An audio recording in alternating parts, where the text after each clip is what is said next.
Sécure, épisode technique, je suis accompagné de Maxime. Salut. Ça va bien? Très bien, toi. Oui. Aujourd'hui, on va aborder le volet évasion des EDR. En pré-show, ça levait un peu de passion, fait que ça va être super intéressant comme conversation. Pour l'amorcer, on va l'amorcer de façon technique, l'évasion technique en premier, qui est probablement le volet le plus peut-être étudié à l'heure actuelle. Et ensuite, on va glisser vers d'autres façons de comment cette évasion-là devient inutile à terme, mais quand même fait partie du paysage. Je vais te laisser commencer là-dessus. Oui, super. L'évasion technique, c'est un gros sujet, mais c'est aussi un sujet, je pense, qui va très profondément, très rapidement, right? Donc, à la surface, si on définit un petit peu les termes de quoi on parle, si on parle d'évasion, vraiment, on dit par technique.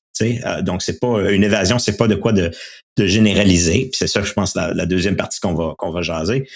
Mais donc, c'est vraiment disons, ici un behavior. Donc, il y a quelque chose qui se passe spécifiquement qui est malicieux.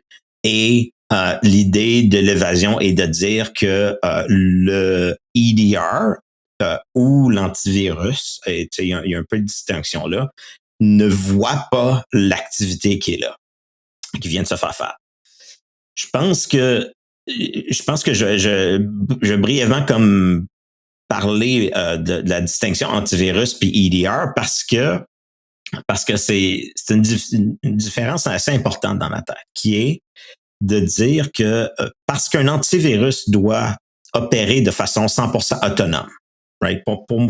Quand je parle d'antivirus, moi, vraiment, ce que je veux dire, c'est un agent qui roule sur l'ordinateur. À date, ça sonne comme un peu un EDR, mais qui est 100% autonome. Donc, l'usager n'a rien à faire, le SOC n'a rien à faire, ça prévient des mauvaises choses. Et donc, une évasion pour un antivirus, ça veut dire failure, right? Ça veut dire qu'on vient de perdre la game, essentiellement. Parce que il y a personne d'autre pour faire un deuxième niveau d'analyse. Tandis que le EDR, le but d'un EDR en général n'est pas la prévention 100% autonome, mais plutôt la génération de signaux, donc la génération nous on appelle ça de la télémétrie, qui après le fait va être utilisé pour éventuellement dire hey, il y a de quoi de malicieux qui se passe.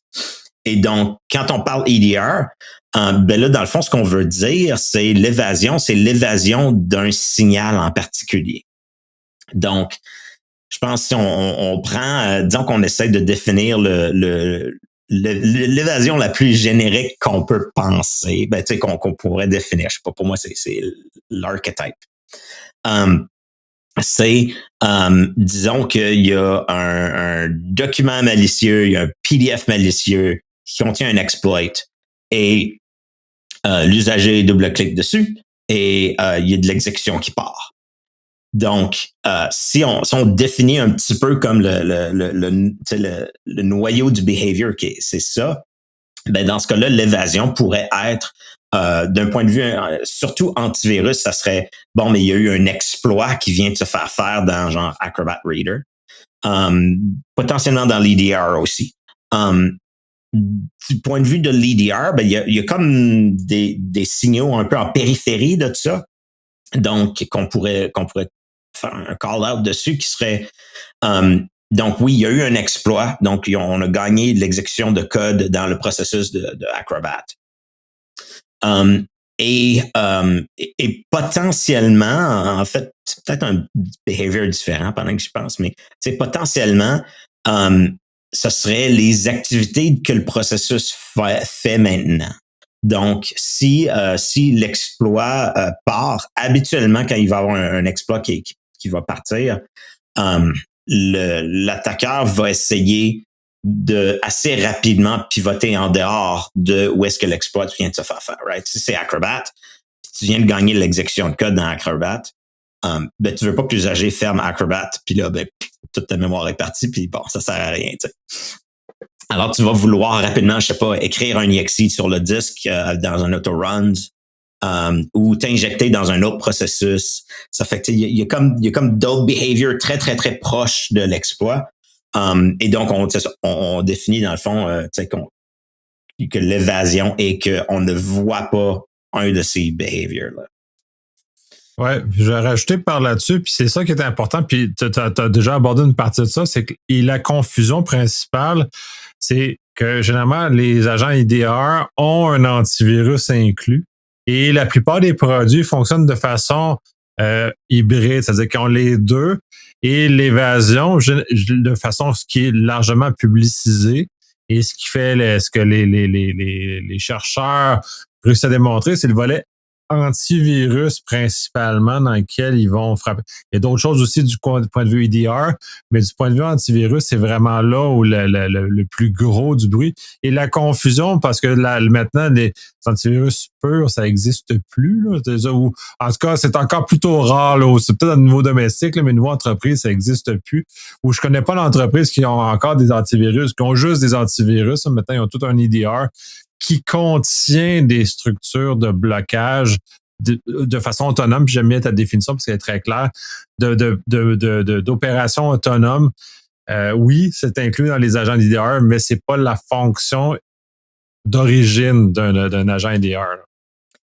Oui, en effet, exactement.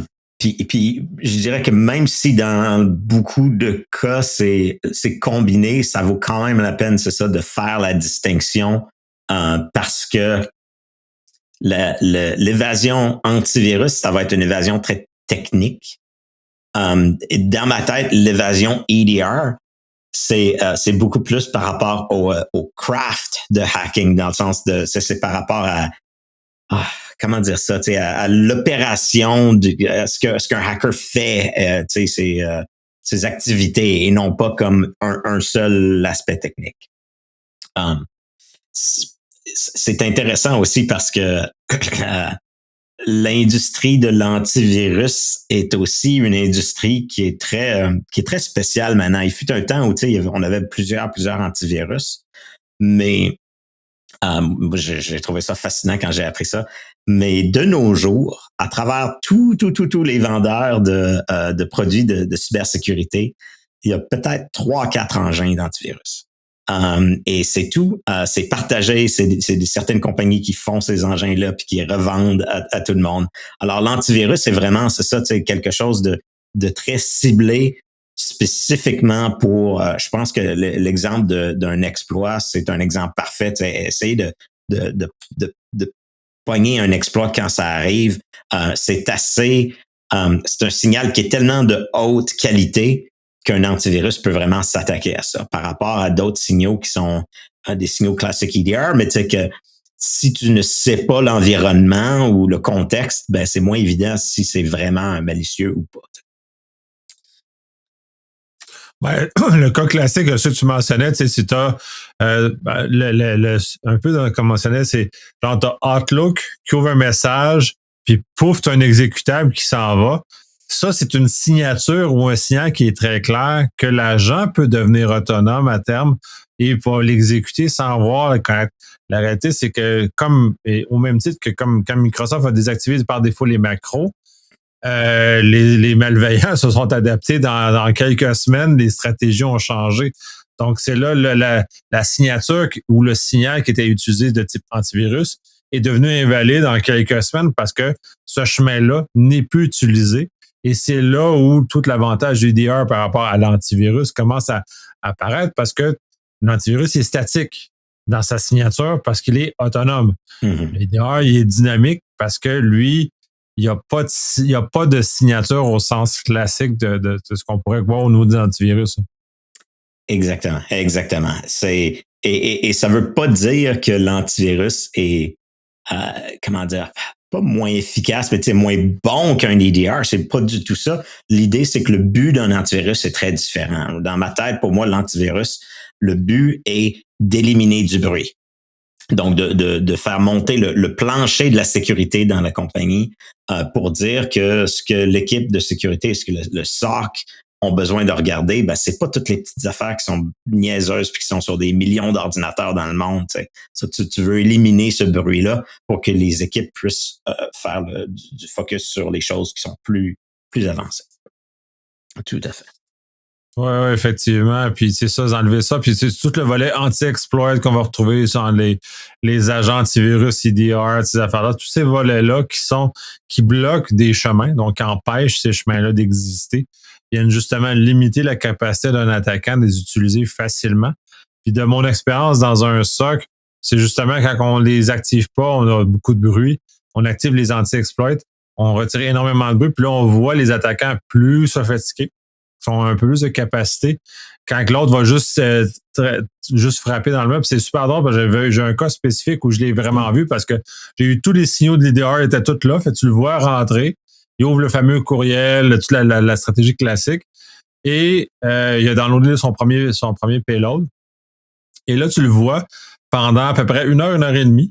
Il frappe à toutes les choses, puis tu le vois passer, là, ça en est ridicule. Fait qu'on l'a regardé parce qu'on trouvait ça drôle, parce que là, tu fais comme, oui, mais c'est qui ça? Puis là, il a juste essayé jusqu'à temps qu'il frappe quelque chose qui marche. Puis là, quand il a marché, là il est parti, puis là, on l'a éteint, là, mais on l'a vu comme un peu comme on regardait un rat dans un laboratoire, puis on l'a regardé faire ses affaires, puis là, mais c'est super drôle, mais quand tu actives, justement, pour revenir sur l'importance d'activer le volet antivirus, ben, tout ça, on l'a pas. Parce que les signaux n'existent pas parce qu'ils ne s'y rendent pas. Exactement. Alors, ça prend de tout pour avoir une bonne défense. Ça, c'est le summary de tout ça. Ça fait que c'est ça. Donc ça, j'essaie de revenir un petit peu comme au point de vue de l'évasion technique. Il y a beaucoup de choses, il y a beaucoup de chemins que ça peut prendre. Parce que fondamentalement, les techniques sont des différentes techniques vont avoir des façons de faire de l'évasion qui sont très, très différentes. Je pense qu'il y a probablement certaines grandes catégories, ou plutôt plusieurs méta-évasions. Celle qui, pour moi, qui me revient en tête, c'est Windows a, oh mon Dieu, c'est quoi le nom? Windows a un système qui génère des événements qui peuvent être utilisés pour monitorer de la sécurité. C'est le nom m'échappe.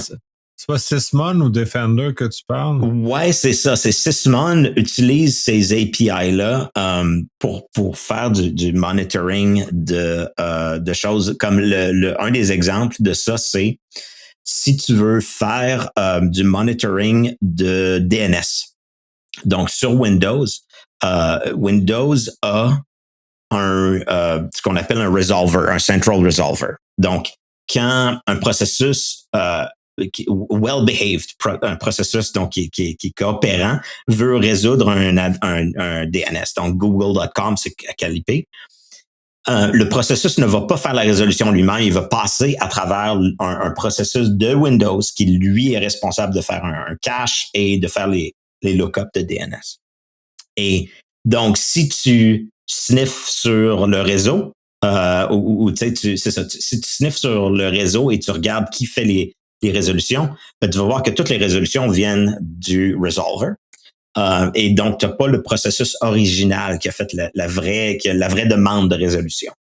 Et donc, ce framework-là d'event, c'est comme un trace, est fourni par Windows et te permet de dire, hey, Windows, dis-moi quand quelqu'un fait une demande DNS et je veux pas le resolver, je veux le vrai processus original. Alors, il y a beaucoup de hooks profonds dans Windows pour faire des choses qui sont un peu plus au niveau de l'application et non pas du système d'opération.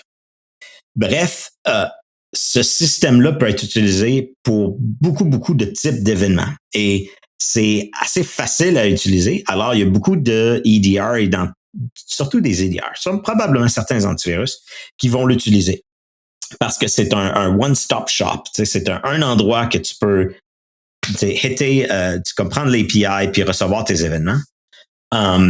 mais donc, ça t'ouvre à un type d'évasion qui est particulièrement épeurant, je dirais, si le produit se base entièrement sur ça, qui est de dire, bon, ben moi, je vais évader ce système de hook-là complètement. T'sais. Donc, c'est pas juste une technique que je vais essayer de m'enlever, mais plutôt, je vais trouver une façon d'aller dans ce système-là et le disabler. Donc, de dire qu'il y a plus, les événements ne partent plus ou les événements qui contiennent mon information ne sont plus rendus à l'EDR.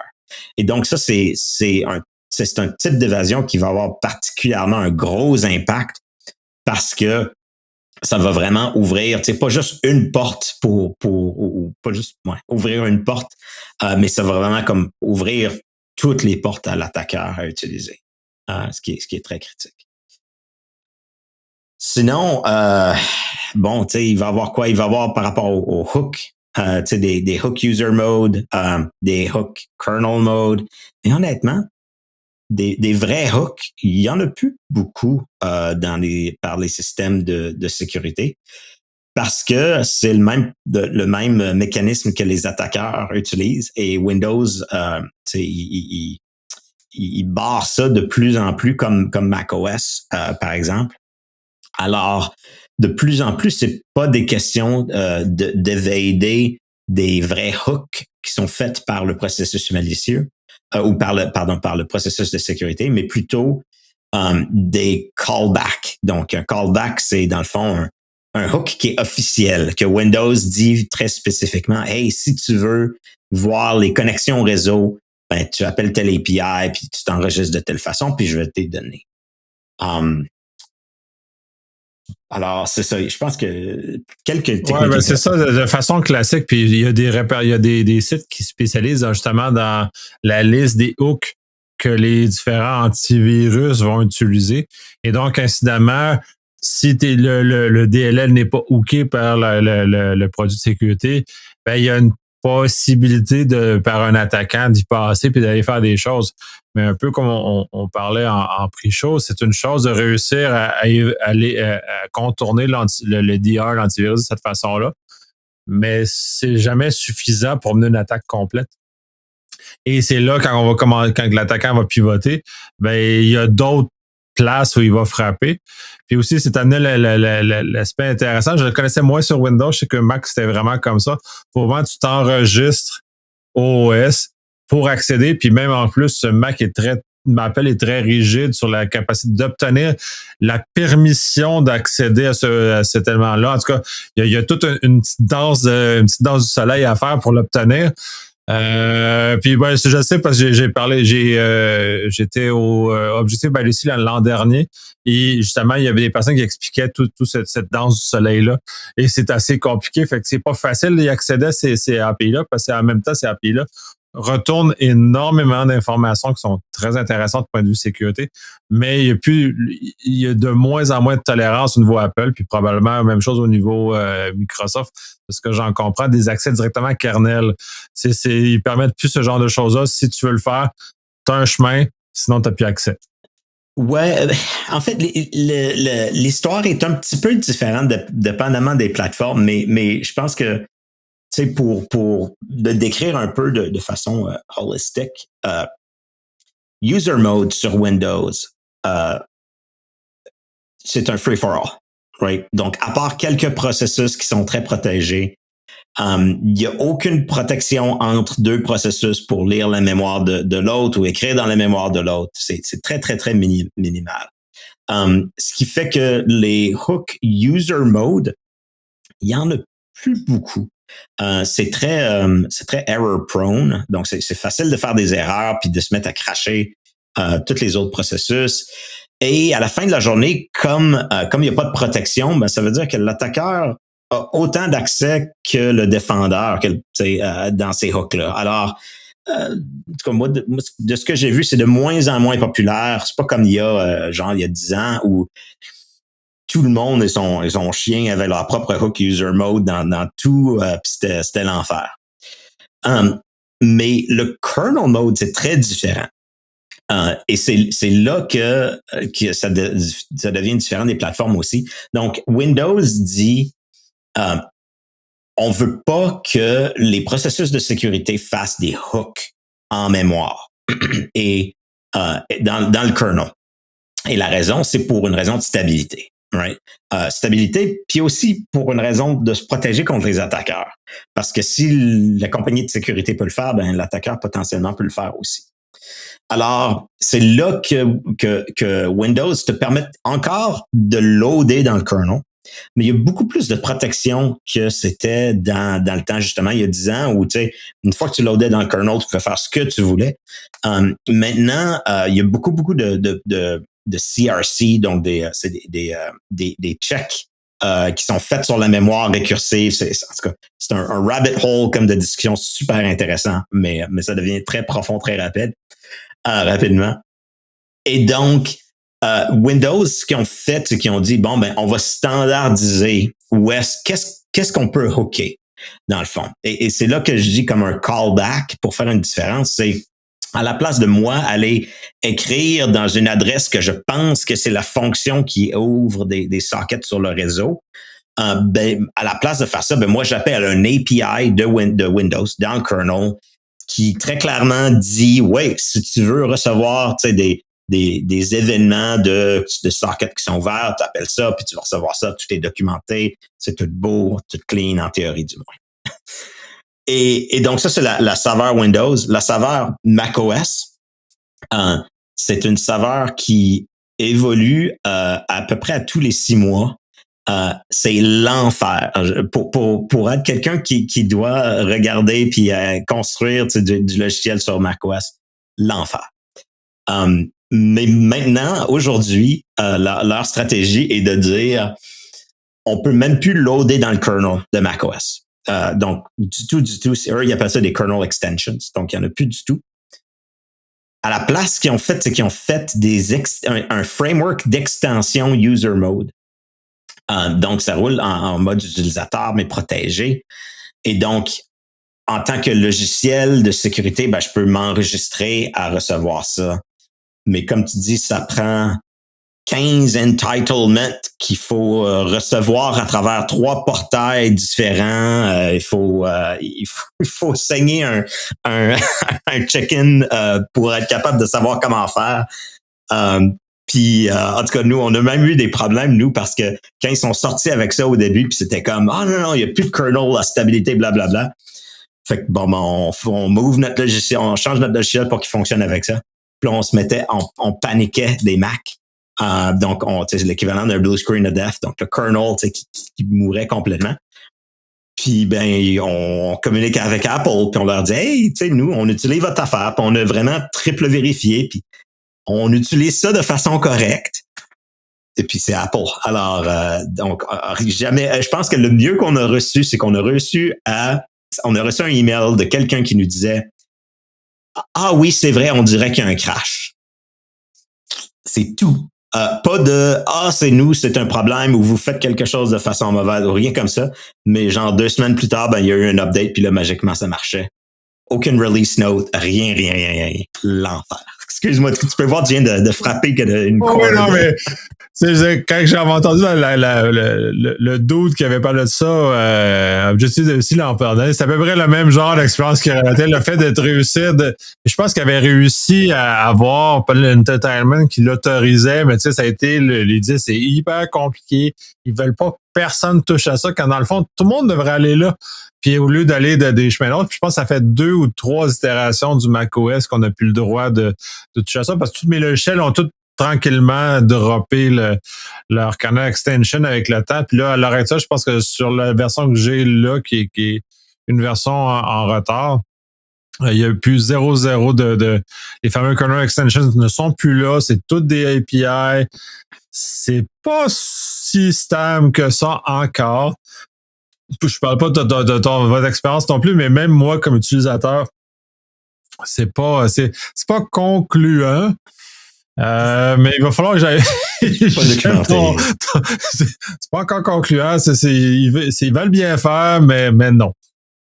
Ce qu'ils essayent de faire, là, c'est sont dans le milieu d'un processus. Ils ont iOS, pour iPhone, puis iPad, puis tout ça. Puis iOS est un système d'opération qui est incroyablement secure, mais c'est aussi très, très, très, très, très différent du système d'opération que toi puis moi, bon, on a connu, surtout il y a plusieurs années, tu sais, où tu pouvais faire un peu n'importe quoi dedans, tu sais. C'est tellement limité, c'est tellement strict. Et ce qu'ils essayent de faire, dans le fond, c'est qu'ils veulent passer tranquillement de macOS à iOS, tu sais, le système iOS un peu surtout. Alors, je pense que le pain, la difficulté, c'est qu'ils veulent pas le faire d'un coup, c'est qu'ils veulent faire ça tranquillement. Alors, à chaque étape, c'est des casse-têtes. Ouais, puis de mon point de vue, puis tu sais, là, on diverge complètement, mais on va s'amuser avec ça aussi. C'est du Bolton qu'ils font. C'est-à-dire que, parce que c'est tout du BSD, en dessous, c'est une base BSD de laquelle sont partis puis ont monté. Et là, ils reconstruisent par-dessus d'autres choses qui n'est pas dans un écosystème fermé comme iOS. iOS aussi, c'est un BSD qui est en dessous, c'est relativement le même principe, c'est sensiblement le même kernel, puis les mêmes. Ces autres, ils ont économisé sur le développement du code parce qu'ils ont uniformisé sur l'ensemble, puis ils économisent au fond. Ça, c'est leur stratégie, ce qui est pas mauvais. Mais quand tu arrives en macOS, c'est vraiment bolt-on, c'est-à-dire que tu y remets des choses comme le TCC, qui est comme l'espèce de mesure de contrôle qu'on est habitué de voir sur le iOS, pour autorisation de la caméra, autorisation du micro, et ainsi de suite. Il y a tellement de façons de le contourner, puis à chaque année, parce que là, au moment où on enregistre, il y a Objective Balistic qui roule, et il y a encore plein de façons weird de réussir à contourner ça. Il y a encore plein de façons. Donc, on voit clairement que c'est bolt-on, que c'est pas built-in, qu'ils l'ont pensé après coup. Ils n'ont pas fait du kernel vers le haut, mais c'est du user mode vers le kernel en termes de réflexion de sécurité. Fait que c'est un peu spécial. Moi, je le vois comme utilisateur puis comme opérateur, là, pas comme développeur, comme dans lequel toi tu te retrouves, qui doit être beaucoup plus compliqué à devoir gérer ces états d'âme-là dans l'évolution du système d'exploitation, là. Ah oui, exactement. Chaque update, c'est quelque chose de nouveau. Mais bon, il faut quand même dire, c'est pas, tu sais, ils font ça ça vient d'une bonne place. C'est de rendre ça plus sécure. Alors, il faut pas trop bitcher sur ça. Ça pourrait être pire. Il pourrait dire complètement, nous, on se fout de tout, puis c'est free for all. Au moins, il y a un bon point de départ, mais bon, bref, c'est ça. Fait que, bon, retournons au EDR. Oui, c'est ça. Je pense que tu avais comme un peu introduit un peu la deuxième partie, je pense, de ce qu'on allait jaser. Absolument. Ben, c'est ça. Puis c'est intéressant parce que là, c'est le volet technique qui est abordé, c'est les signaux de base, la télémétrie de base qu'on reçoit, ou le volet blocage autonome sur la machine. Mais la réalité, la vraie puissance de l'EDR, puis essentiellement maintenant, ils appellent ça du XDR, mais c'est la vraie source, c'est du EDR. C'est les signaux qu'on reçoit, la télémétrie qui est remontée dans une place centrale, qui permet de faire une analyse beaucoup plus sophistiquée. Puis quand je parlais maintenant du cas, par exemple, qu'on a vu l'attaquant aller, tout ça, ben c'est pas parce que c'est pas sur la machine, je l'ai vu, c'est vraiment sur le volet EDR, les signaux qui remontaient. Et c'est sur ce volet-là qui est beaucoup plus intéressant. Et l'évasion n'est pas de la même nature. L'évasion, les structures sont pas de la même façon. Et là, on n'est pas tout à fait dans la même zone parce que l'évasion technique, elle a une portée limitée. Tu l'as bien expliqué. Tu vas évader un hook, mais tu vas en frapper un second, tu vas frapper quelque chose ailleurs de façon inévitable. Fait qu'il y a du bruit. Et c'est là que l'IDR arrive parce que si tu as réussi à être silencieux sur un, tu ne pourras pas être silencieux sur un autre et l'information va finir par remonter, justement.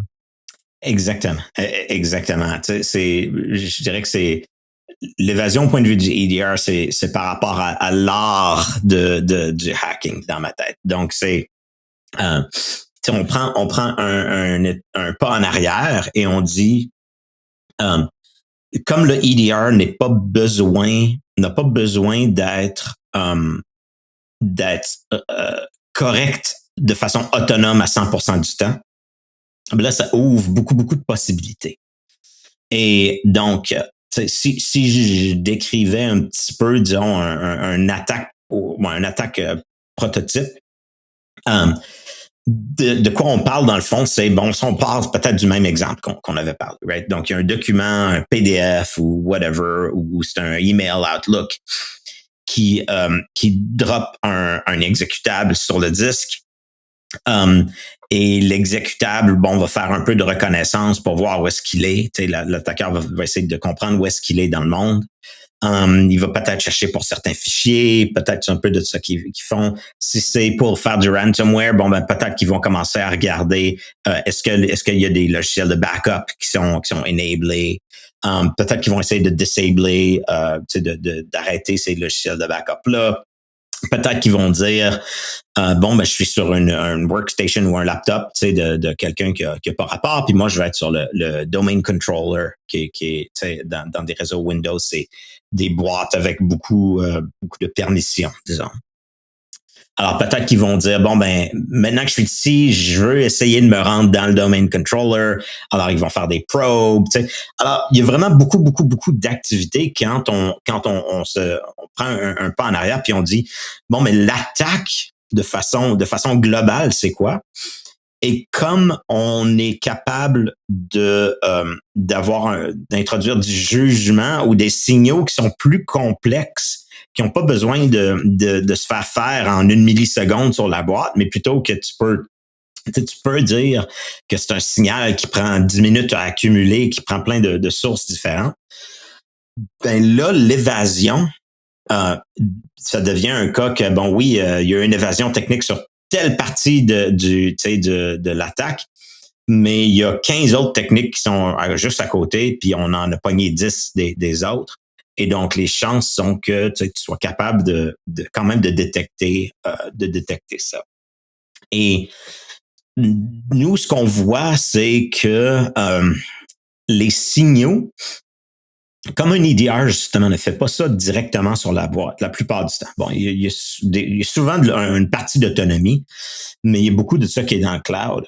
Ça veut dire que d'un point de vue d'un attaqueur qui veut faire de l'évasion, ils ont un manque d'informations très important. Si j'essaie de faire une évasion technique sur McAfee, ça existe encore, McAfee, right? Ouais, je pense que oui. Okay. Je sais qu'il y en a plein qui sont morts dans les dernières années, puis je suis pas ça. Non, ça existe encore, c'est drôle parce que tu parles de McAfee, parce que ça a été acheté par Intel, puis ça a été respiné après Intel, leur sortie, parce que je pense qu'ils ne comprenaient pas quoi faire avec cette compagnie-là. C'était trop marginal par rapport à l'offre de sécurité qu'ils voulaient monter. Là. Right. Ça fait que, si c'est McAfee, tu essaies de faire une évasion technique sur McAfee, ben, l'attaqueur peut downloader McAfee, l'installer sur leur ordinateur, puis rouler leur malware, puis voir, ben, ça marche-tu, ça marche pas, puis, comprendre comment ça marche. Dans un EDR, le pattern le plus commun, c'est que l'EDR va générer de la télémétrie et il va envoyer la télémétrie dans le cloud. Et beaucoup des détections sont faites dans le cloud. L'autre partie de ça, c'est que les signaux eux-mêmes qui se font faire dans le cloud sont souvent pas évidents. Oui, il y en a certains qui vont être évidents. Je vais prendre un exemple niaiseux, mais Outlook vient d'écrire un exécutable sur le disque. Les chances sont bonnes que si vous avez un EDR, ben, que ça va détecter ça. Ça va générer un signal sur ça. Mais fondamentalement, un bon EDR est capable de donner de la liberté à l'usager ou au SOC pour dire hey, moi, je cherche si Outlook écrit un DLL à quelque part sur le disque, puis c'est pas signé, et qui fait plus qu'une résolution DNS dans la première minute après que le processus Outlook est parti. Ben moi, je pense que c'est suspicious. C'est spécial. Il y a de quoi, c'est pas commun. Et si tu es un attaqueur, est-ce que la compagnie ou le réseau que tu attaques a un signal comme ça? Je sais pas. Il n'y a aucune façon pour l'attaqueur vraiment de le savoir et de savoir c'est quoi les vrais paramètres par rapport à ça. Donc, comme un attaqueur qui essaie de s'attaquer à ça puis de faire de l'évasion, ben là, il va essayer de dire, bon, ben, je me fais prendre. Je sais pas pourquoi. peut-être que je vais essayer de changer telle partie de mon attaque. Puis là, ça marche-tu? Non, je m'en fais encore prendre. Pourquoi? Je ne le sais pas. Parce que tous ces signaux-là sont dans le cloud. C'est pas facile à prédire. Alors, ça rend ce concept-là de dire, bon, mais tu sais, oui, l'attaque, il y a eu une évasion technique sur telle technique, mais tu sais, il y a 150 autres signaux qui sont très durs à prédire. Nous, on a du monde qui vont rouler des milliers de signaux. On appelle ça des heuristics, right? Donc, qui veut dire que c'est pas boolean, c'est pas malicieux ou bon, mais plutôt que tu sais, on pense que c'est quelque chose de malicieux, puis on va avoir des scores par rapport à ça.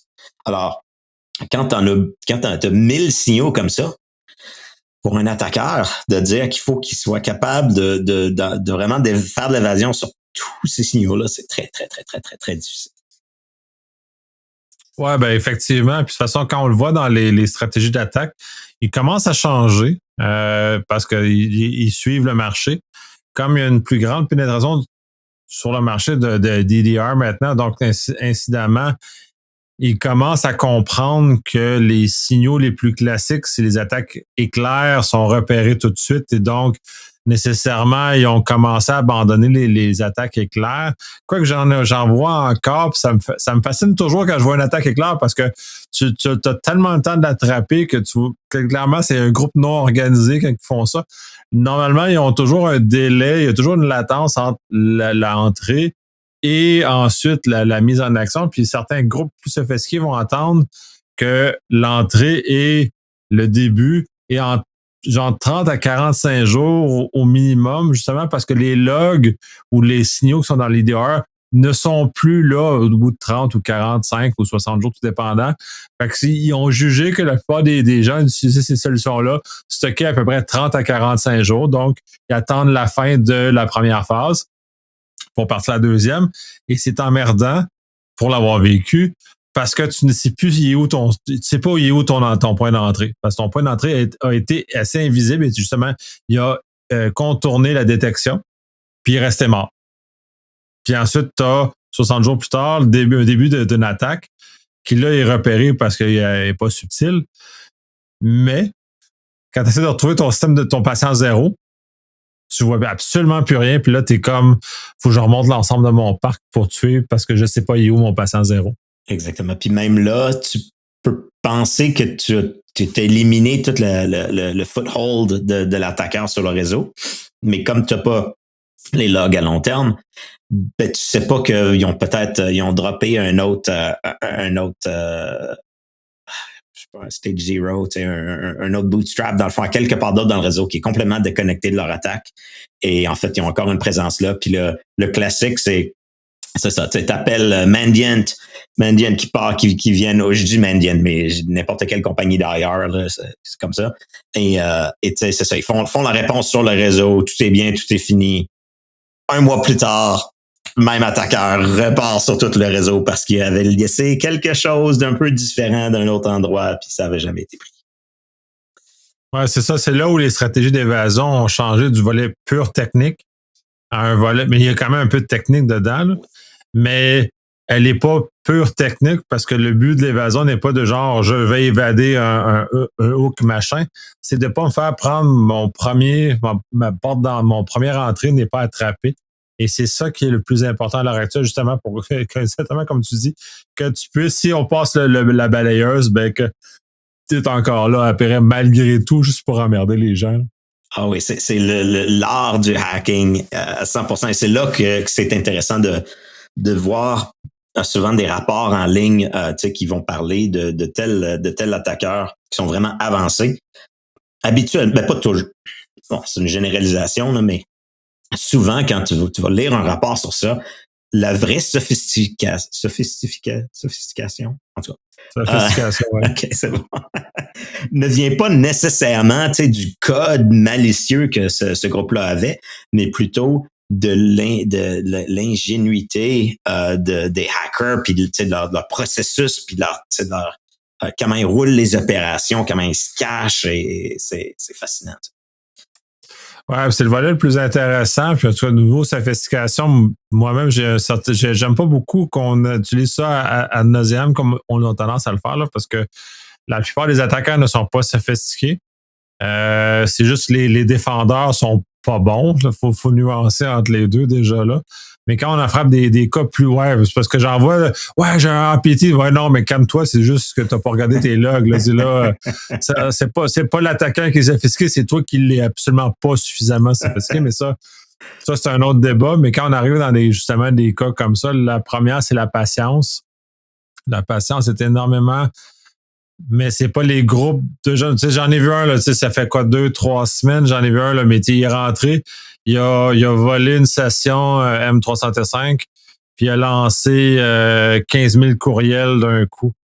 Fait que tu sais, c'est zéro subtil. Si tu voulais avoir de la persistance dans l'environnement, d'autres t'as raté ton coup, mais de façon monumentale. Là. Tu sais, ça c'est sûr que juste par le fait que soit l'organisation va le détecter, ou soit les victimes de cette attaque-là qui ont reçu le spam vont rapporter l'information à l'organisation de d'où ça l'a émané. Mais dans les deux cas, tu sais, c'est un manque. Ça, c'est un manque de sophistication grave. Mais là arrivent aussi là, ceux qui arrivent un peu plus loin, qui vont justement à faire étape 1 puis se tenir mort pendant 60, même 90 jours dans certains cas que j'ai vus.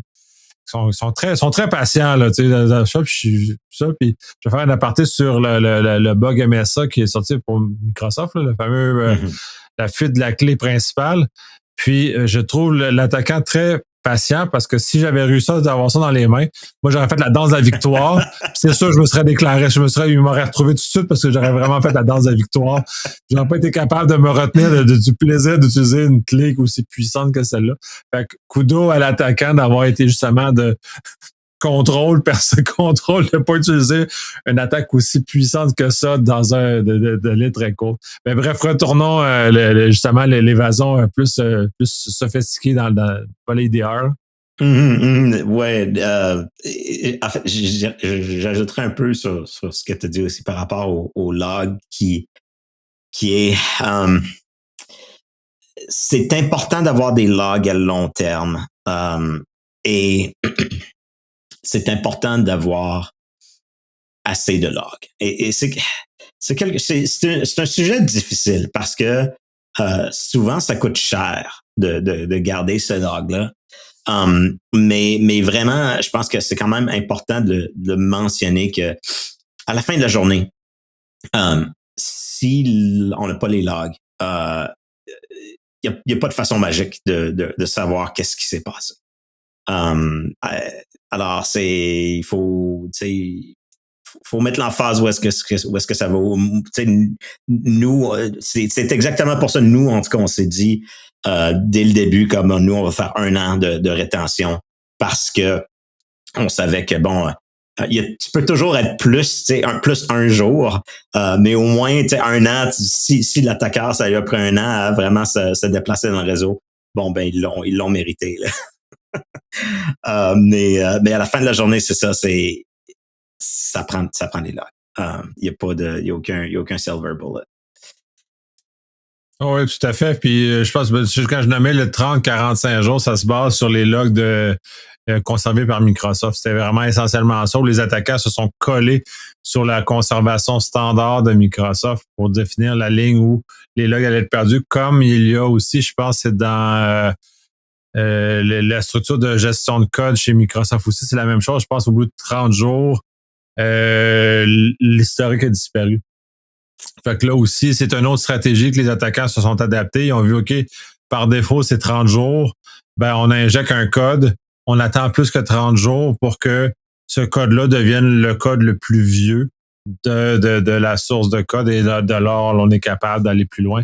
Et on est plus capable de retracer qui a fait la dite modification. Puis, donc, ce code-là se compile et devient natif dans l'application qui est faite. Ouais, c'est dans ces stratégies-là, mais ils sont de plus en plus patients et connaissent les limitations des systèmes qu'on a dans nos mains. Absolument. Et je dirais aussi que, tu sais, il fut un temps où la description que tu as donnée, c'était APT. Toujours APT. Tu sais, les Advanced Persistent Threats, c'est eux qui avaient les meilleurs opérateurs.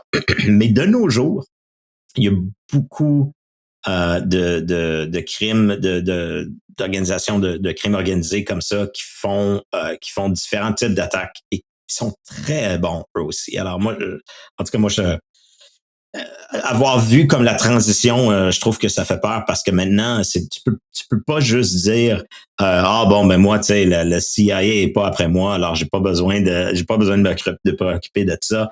Tu sais, il va y avoir des attaques. Si vous avez de l'argent, s'il y a quelque chose d'intérêt dans la compagnie ou même du ransomware, c'est comme ça va arriver. Ils sont là pour faire de l'argent. Dès que la capacité de faire de l'argent avec vos données, avec votre capacité d'opérer, ils vont être présents.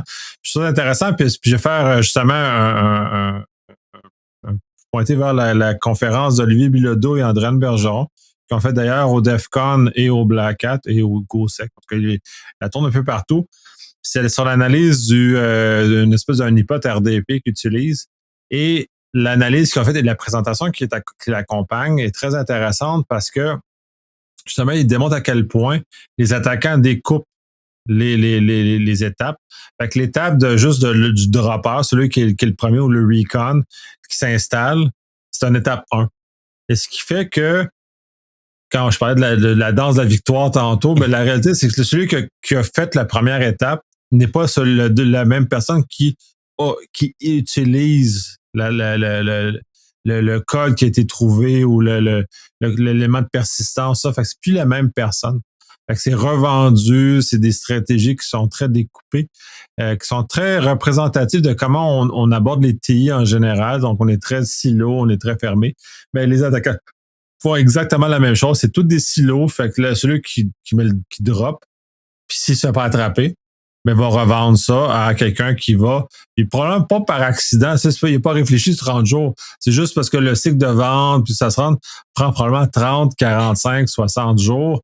Donc, naturellement, ça prend un temps avant que, de toute façon, qu'il arrive avec un attaquant qui vienne utiliser ce genre de choses-là. Mais ça l'a changé de façon très drastique. Avant, c'est le groupe, le EPT faisait tout. Ouais, maintenant, le EPT arrive très souvent tardivement dans l'histoire où c'est différents composants. Là. Mm-hmm. Absolument, absolument. On voit même des fois à l'intérieur, tu sais, les groupes organisés ou les APT, qui même à l'intérieur de l'organisation ont différentes équipes. Puis tu sais, donc ils donnent aux internes la job d'aller mettre des droppers dans des compagnies. Puis là, ben, tu vois que c'est une autre équipe qui utilise un outil différent qu'ils vont redropper après. Tu sais que c'est la bonne équipe où des fois ils se rendent compte qu'ils sont dans un endroit que ça les intéresse pas tant que ça.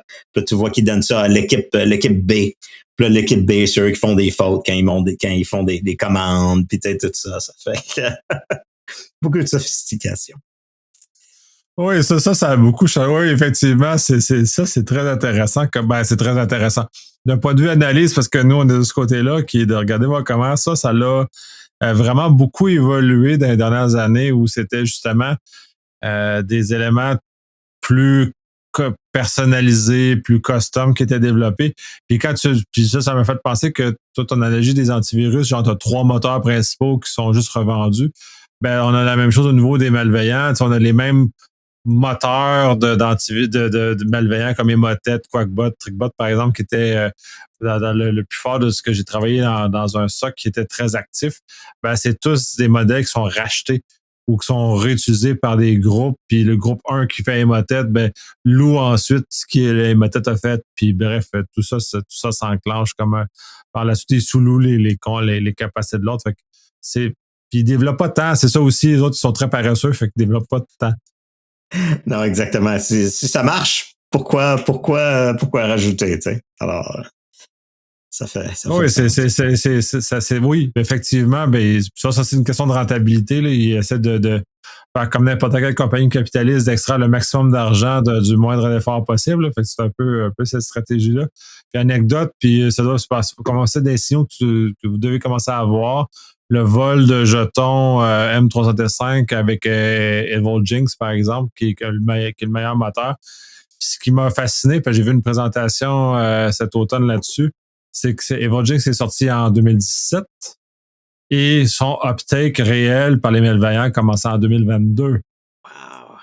Ça veut dire qu'avant 2022, il n'y en avait pas de besoin. Ouais.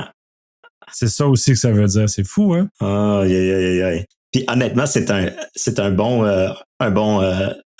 sideway dans le XDR. Parce que là, ben là, on commence à dire que oui, il y a le EDR, il y a l'endpoint, mais on commence à jouer dans d'autres types de plateformes comme Office 365.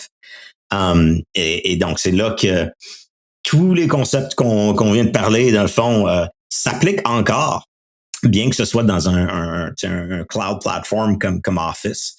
Mais sauf que là, maintenant, c'est plus est-ce que un processus vient de partir? Ben là, c'est est-ce qu'un usager vient de se faire créer dans mon domaine, dans Office 365. Alors, c'est un autre encore comme type d'évasion, les évasions qui se mettent à rentrer là-dedans.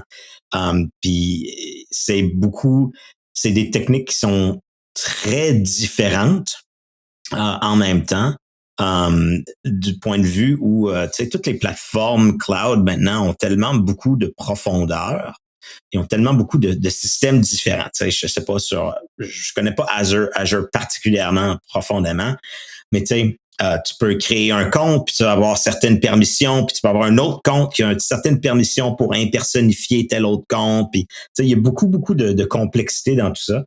Et donc, ce qu'on voit de plus en plus, ben, c'est des attaqueurs qui essayent même pas d'arriver sur l'endpoint.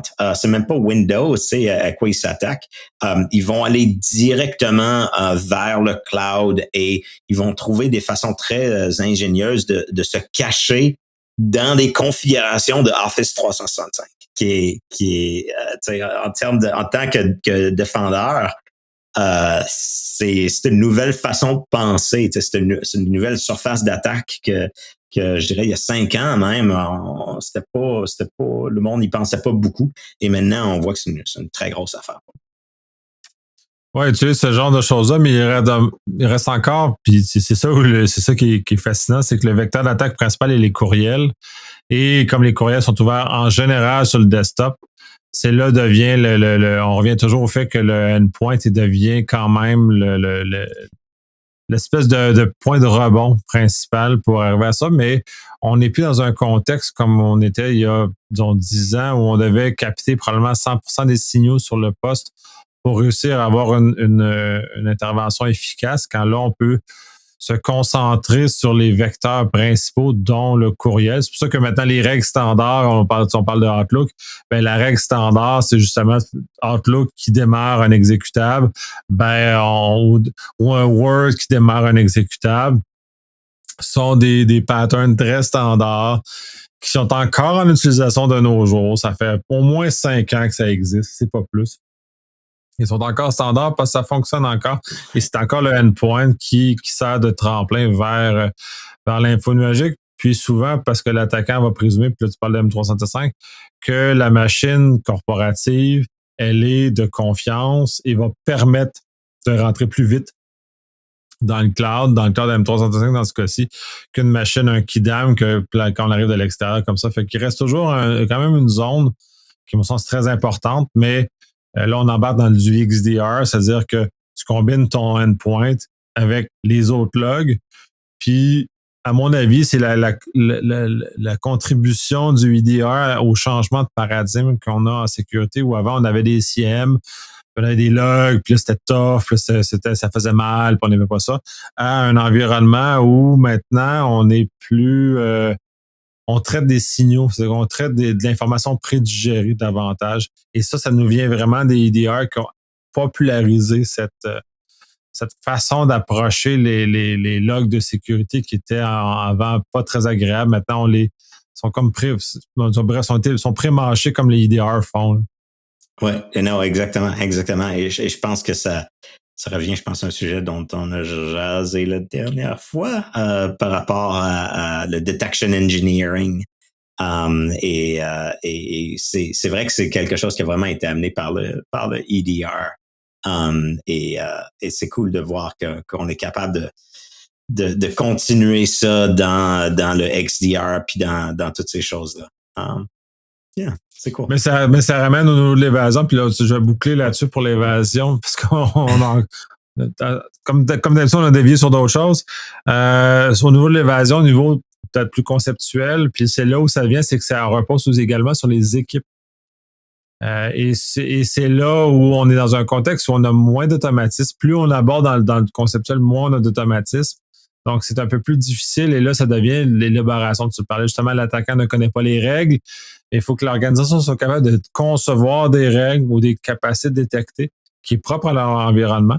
Puis ça, c'est là où les MSSP, des fois, ne sont pas nécessairement le plus adaptés pour ce genre de choses-là. On demande une courbe d'apprentissage qui est quand même assez grande, justement, pour arriver, et où l'évasion devient, pour l'attaquant, plus probable parce que, connaissant la nature des équipes de sécurité qui surveillent, là, on est capable de jauger où on se situe, là. Oui, exactement. Et je dirais que une partie de ce problème-là est que, tu sais, donc il y a les signaux. Disons, il y a la télémétrie, il y a les règles, et ensuite il y a donc ces règles vont émettre, disons qu'on appelle ça des alertes. Et après ça, tu as les équipes qui vont regarder ça. Je pense que maintenant, du côté EDR, on est à une époque où c'est relativement facile d'avoir des bonnes règles, d'aller chercher des règles intéressantes sans les développer soi-même. Il y a des choses comme Sigma, qui est un très bon effort en ligne, c'est open source, un langage, dans le fond, pour définir des règles.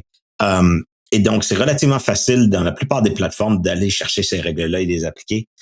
Le challenge est dans l'équipe qui reçoit l'alerte et qui essaye de comprendre est-ce que c'est un faux positif ou un vrai positif.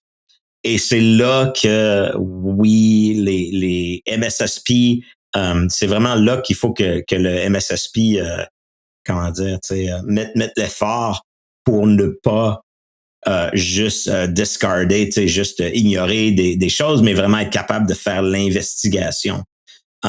Mais je pense que toutes les règles ne sont pas faites de la même façon, ne sont pas faites égales.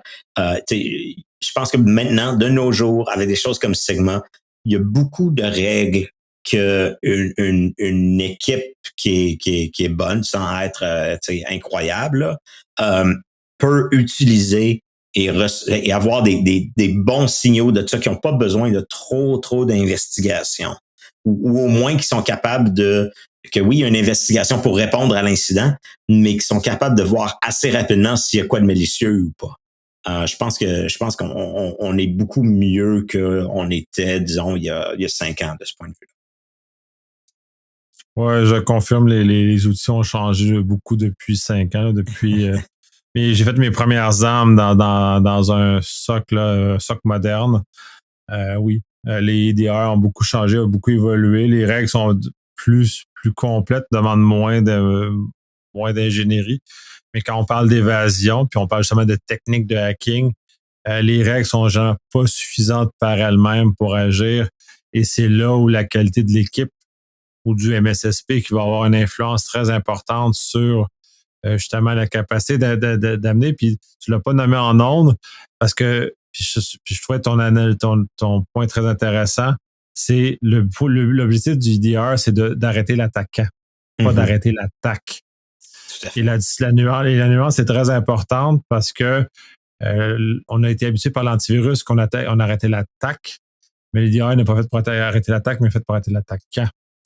Et ça ne demande pas la même réflexion et la même approche. Et donc, quand on fait le hunting ou le threat engineering, puis tous ces éléments-là, quand tu es là pour arrêter l'attaquant, ben tu dois te mettre dans ses souliers davantage.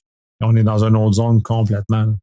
Oui, absolument, absolument. Et je dirais que c'est une des choses, comme tu as dit, qu'on a été habitué par les antivirus, mais je dirais en général dans l'industrie, à penser de façon très technique. Je pense que la plupart du monde qui viennent en sécurité arrivent d'un point de vue comme qui sont intéressés par la technique, par l'idée d'un exploit, par exemple. Et à la fin de la journée, la réalité est que les techniques, c'est une partie importante, mais c'est une partie. Et je pense que la meilleure façon de voir la preuve de ça, c'est du nombre d'attaques qui ont un bon succès et qui utilisent des techniques très, très vieilles, très, très habituelles, très, très connues. Alors, absolument, arrêter l'attaquant, c'est vraiment, je dirais, c'est le slogan de l'EDR et je dirais du MSSP. Je pense que c'est là qu'il faut que le MSSP opère. Un MSSP devrait pas être un clearinghouse, un forwarder de email, d'alerte. Je pense que l'avantage d'avoir un MSSP de votre côté, c'est vraiment d'avoir quelqu'un qui est capable de connecter les signaux ensemble et de comprendre, de voir le big picture de ce qui se passe. Justement, de trouver l'attaquant dans les logs. Excellent, on a fait un bon tour d'horizon. Je te remercie énormément. C'est encore une conversation qui est très intéressante. On a touché beaucoup de choses et beaucoup de choses de travers aussi. Bref, je te remercie énormément de ton temps et de ta générosité. Ça me fait plaisir. C'est des bonnes discussions.